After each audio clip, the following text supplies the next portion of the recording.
मी या production house बरोबर, या प्रोड्युसर्स बरोबर, अनुपजींसोबत काम करायला होकार दिला.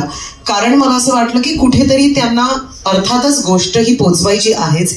त्यांचं ते सगळेच छत्रपती शिवाजी महाराज, छत्रपती संभाजी महाराज यांचे भक्त आहेत, पण तरी सुद्धा ते एक जे त्यांची विजन होती, आय थिंक त्या विजनला मला इथून सलाम करावा असं वाटतो. कारण ते जे बोलले होते ते त्यांनी करून दाखवलं आणि ते ट्रेलरमध्ये दिसतं. मला एक प्रश्न तुला खास करून हा विचारायचा आहे की जसं मी ज्या गाण्याबद्दल पुन्हा पुन्हा मेन्शन करते, मला असं वाटतं त्या गाण्यातून हे बघायला मिळालं की येसुबाईंचं कर्तृत्व तर आपल्याला माहितीये, पण त्यांची ह्युमन साईड कुठेतरी फार छान पद्धतीने दिसून आली. मला वाटतं हा चित्रपट करताना तुम्हाला सगळ्यांनाच या सगळ्या पात्रांची, ज्यांची आपली ओळख जस्ट ॲज हिस्टॉरिकल फिगर्स आहेत, त्यांची ह्युमन साईड त्याच्याजवळ तुम्ही पोहोचली. मला असं वाटतं की चित्रपट हा इतका सुंदर कॅनव्हास आहे जिथे तुम्ही इतक्या हिस्टॉरिक कॅरेक्टर्सची त्यांची जी माणुसकी आहे, त्यांची जी मानवी बाजू आहे ती तुम्ही दाखवू शकता आणि ती लोकांना आवडतेही. अर्थात त्याच्यामध्ये सुद्धा खूप काही बाउंड्रीज येतात.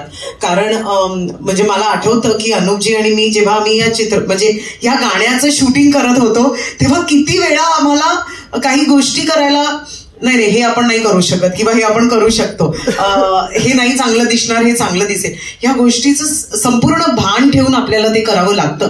कारण आपण फक्त वाचलंय, आपण रिसर्च केलाय, आपण आपल्याला कोणीतरी सल्लागार आहे त्यांनी हे सांगितलंय, पण ऍक्च्युली जेव्हा तुम्ही ते पात्र होता आणि ते करताना त्यानंतर तुम्हाला ती जबाबदारी दुप्पट वाटते आणि त्या जबाबदारीने तुम्हाला ते दाखवायचं आहे की किती प्रेम होतं या दोघांमध्ये. सो आय थिंक एकतर श्रेया घोषाल यांनी ते गाणं गायलं आहे, तेव्हा आमचे जे म्युझिक डिरेक्टर आहेत कुलकर्णी सर, त्यांचे पण मी मनापासून आभार मानीन. मला माहिती ते माझ्याहून वयाने लहान आहेत, पण तरी सुद्धा आय थिंक त्यांनी फार उत्कृष्ट असं संगीत दिलंय.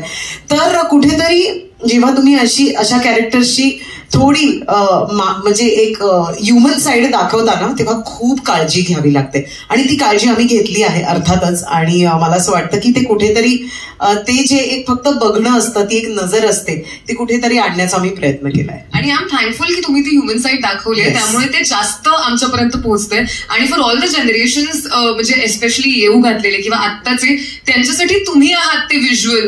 जेव्हा ते गोष्ट वाचतील तेव्हा कसं असेल हे म्हटल्यानंतर, ही फिल्म बघितल्यानंतर त्यांना तुम्ही इमॅजिन होणार आहात. So this is a lovely thing in itself. Thank you so much Amrita. मी तुला बसण्याची विनंती करते. खूप शुभेच्छा. आणि आता मी मंचावरती निमंत्रित करू इच्छिते या चित्रपटामध्ये छत्रपती शिवाजी महाराजांचं कॅरेक्टर ज्यांनी केलेलं आहे, सुनील पलवल सर. जोरदार टाळ्या त्यांच्यासाठी. त्यासोबतच मुकर्रम खान यांचं पात्र साकारणार आहे प्रदीप रावत सर आणि कोंडाजी फरजंद.